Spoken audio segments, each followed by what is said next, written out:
আসসালামু আলাইকুম, সবাই খালাল স্কুলে স্বাগতম। কেমন আছেন সবাই? আশা করি আল্লাহ পাকের ইচ্ছায় ভালো আছেন। তো আজকে যে আমাদের টপিকসটি থাকছে সেটা হচ্ছে আটারবার্গ লিমিট। তো এটা হচ্ছে আমাদের জিওটেকে প্লাস্টিসিটি এবং স্ট্রাকচার অফ সয়েলের আন্ডারে খুব গুরুত্বপূর্ণ একটি টপিকস। যারা ইঞ্জিনিয়ারিং নিয়ে লেখাপড়া করছেন তারা জিনিসটা বুঝতে পারবেন। তো এটাই মূলত তাদের জন্য, যারা সিভিল ইঞ্জিনিয়ারিং পড়তেছেন তাদের জন্য এটা খুব গুরুত্বপূর্ণ। তো এই আটারবার্গ লিমিটের আমাদের যে গ্রাফটা রিপ্রেজেন্ট করছি এটা পুরোটা সয়েল বেসিসে। তো আমরা ফার্স্ট অফ অল আমাদের যেটা জানতে হবে সেটা স্ট্রেস এবং স্ট্রেইন সম্পর্কে খুব ক্লিয়ার একটা ধারণা থাকতে হবে। তো এইখানে আমাদের আমি প্রথমে বলে নিচ্ছি যে এটা আমাদের যে গ্রাফটা দেখতেছেন এটা আমরা কি সয়েল বেসিসে রিপ্রেজেন্টেটিভ করব। তো এখানে আমাদের স্ট্রেসটা এবং স্ট্রেনটা আমরা পুরোটাই সয়েল বেসিসে আলোচনা করব এখানে। তো এখানে আমাদের স্ট্রেসটা হচ্ছে এটা যে আমাদের যদি কোনো একটা সয়েলের উপর যদি লোড দেওয়া হয়, যে ডিফরমেশন হওয়ার আগে যে রেজিস্ট্যান্সটা আমাদের দিচ্ছে সেটা আমাদের কি স্ট্রেস, এবং যে লোড দেওয়ার ফলে যে ডিফরমেশনটা হচ্ছে সেটা আমাদের কি স্ট্রেইন। তো আমরা যদি এই তিনটা গ্রাফ লক্ষ্য করি তাহলে দেখতে এটা কিন্তু এই তিনটা গ্রাফই কিন্তু আমাদের একটি সয়েলের বিভিন্ন বিভিন্ন ভিন্ন ভিন্ন প্রপার্টি। যদি এটা আমাদের এখানে আমরা তিনটা গ্রাফ কম্পেয়ার করে দেখতে আমরা কি বুঝতে পারি, চলুন দেখি। আমাদের ভার্টিক্যাল বরাবর যে ইয়াটা আছে সেটা আমাদের হচ্ছে স্ট্রেস, এবং হরিজন্টাল বরাবর যেটা আছে সেটা আমাদের স্ট্রেইন। তো আমাদের এখানে প্রথম গ্রাফটা আমরা দ্বিতীয় গ্রাফটার সাথে যদি কম্পেয়ার করি তাহলে কি বুঝতে পারবো।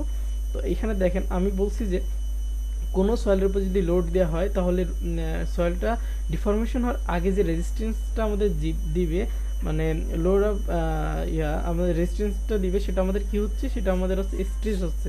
তো স্ট্রেস আমাদের এই বরাবর ভার্টিক্যাল বরাবর। তো এখানে স্ট্রেসটা দ্বিতীয় গ্রাফের তুলনায় স্ট্রেসটা অনেক বেশি। তো এই স্ট্রেসটা দ্বিতীয় গ্রাফের তুলনায় বেশি হয়, এখানে স্ট্রেনের পরিমাণ খুব কম।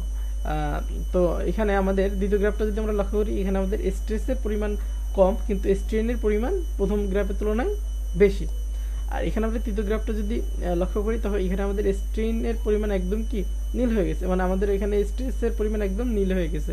তো এখানে আমরা এই তিনটা যে গ্রাফটা যে কম্পেয়ার করলাম, এই কম্পেয়ারের ফলে আমাদের যদি এটা যদি ভিন্ন ভিন্ন কোনো ম্যাটেরিয়ালে হতো, ভিন্ন ভিন্ন কোনো সয়েলে হতো, তাহলে আমাদের কি কোনো প্রবলেম ছিল না। এটা হচ্ছে আমাদের একটি সয়েলের ভিন্ন ভিন্ন প্রপার্টি। তো এই ভিন্ন ভিন্ন প্রপার্টি হওয়ার কারণ যেটা সেটা হচ্ছে আমাদের এমন কিছু এমন একটা প্যারামিটার আছে যে কারণে আমাদের এই ভিন্ন ভিন্ন প্রপার্টি শো করতেছে সয়েল।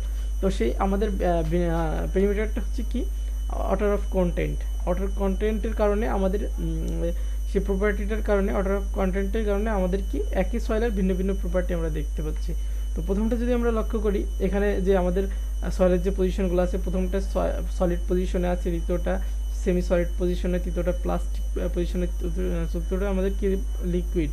তো এখানে আমাদের যখন আমরা সলিড বলতে সয়েলের যখন হার্ডার পজিশন থাকে একদম, মানে পিওর যে সয়েলটা আছে সেটাকে আমরা কি বলতেছি, সলিড বলতেছি। তো আমাদের এখানে যে আমরা যখন ওয়াটার কন্টেন্ট এখানে এক্সপ্রেস করব তখন আমরা বলবো পার্সেন্টেজ অফ ওয়াটার। এটা যেমন আমরা লাইক গ্রামে বলবো না, গ্রাম বা কত, এটা এখানে আমরা জাস্ট ইসে বলবো পার্সেন্টেজ অফ ওয়াটারে, ঠিক কত পার্সেন্ট ওয়াটার ইউজ করলে আমাদের যে অবস্থার পরিবর্তনগুলো ঘটতেছে।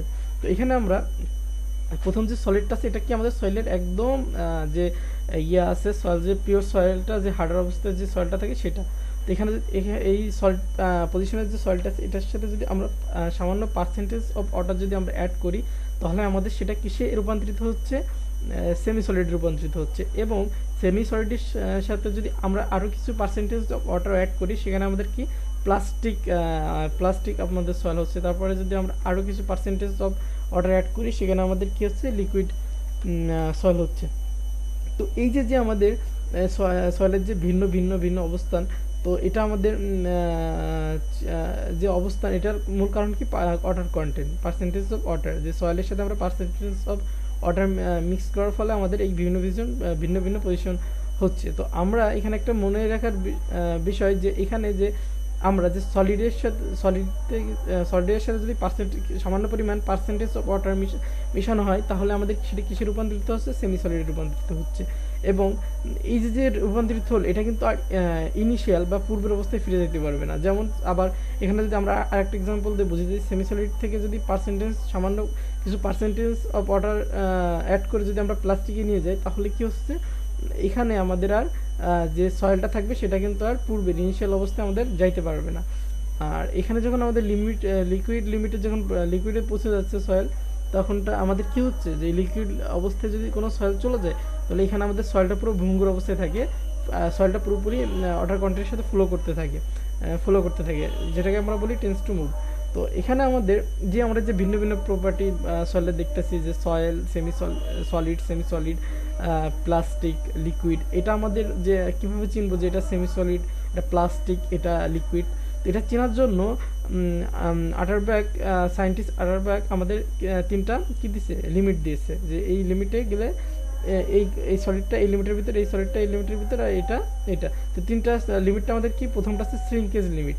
তো সলিডের সাথে যদি আমরা সামান্য পার্সেন্টেজ অফ ওয়াটার অ্যাড করি, যখন সেমি সলিডে রূপান্তরিত হচ্ছে, এই যে রূপান্তরিত যে প্রক্রিয়াটা, এইটুকু হচ্ছে আমাদের কিসে ঘটে, শ্রিঙ্কেজ লিমিটের মধ্যে ঘটে। এর পরবর্তী যে স্টেপটা আছে প্লাস্টিক লিমিট, এটা আমাদের সেমি সলিডের সাথে আরও পার্সেন্টেজ অফ অর্ডার অ্যাড করার পরে যে আমাদের যে ইয়াটা ঘটতেছে, যে সলিড যে পরিবর্তনটা হচ্ছে, মুভ করতেছে, সেটা আমাদের কি হচ্ছে, সেটা হচ্ছে আমার প্লাস্টিক লিমিটের মধ্যে থাকতেছে।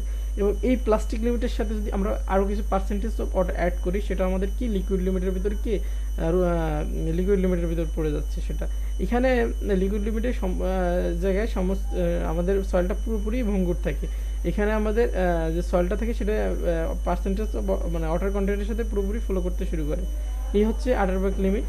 তো সবাই যদি ভিডিওটি ভালো লাগে শেয়ার করবেন, লাইক করবেন, কমেন্ট করবেন, অ্যান্ড আমার ইউটিউব চ্যানেলটা সাবস্ক্রাইব করবেন এবং পাশের বেল আইকনটা ক্লিক করে সাথে থাকবেন। সবাইকে ধন্যবাদ। আসসালামু আলাইকুম।